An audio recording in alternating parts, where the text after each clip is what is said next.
Precisamente cuando el padre lo soñó, mi mundo colapsó al momento, colapsó al momento.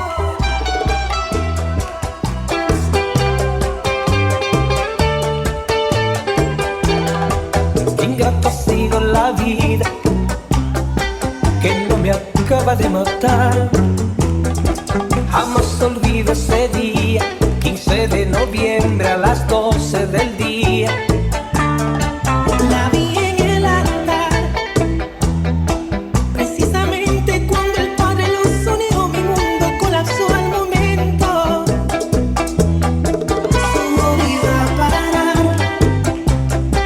pero elegí que sea feliz, causando incrementar mi sufrimiento. La vi en el altar, una diadema en su cabeza, y aquel novio se llevó lo que más quiero.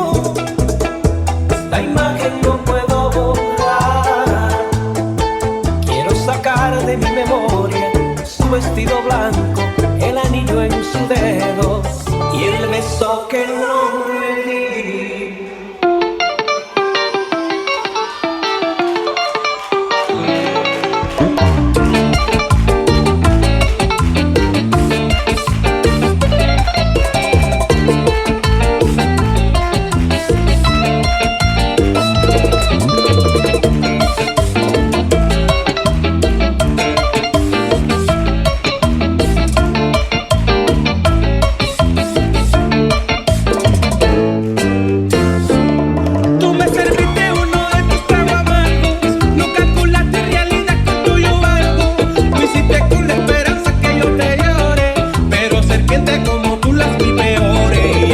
Pensaste que porque tú te acuerdas que yo por ti me cortaría la pena, y no, todo acaba y tu tiempo acabó.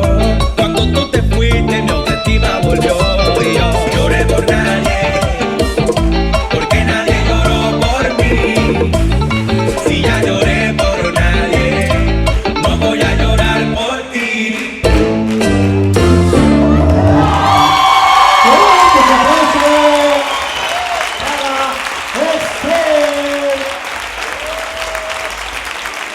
Directamente desde CAP, el señor Luis Gallardo.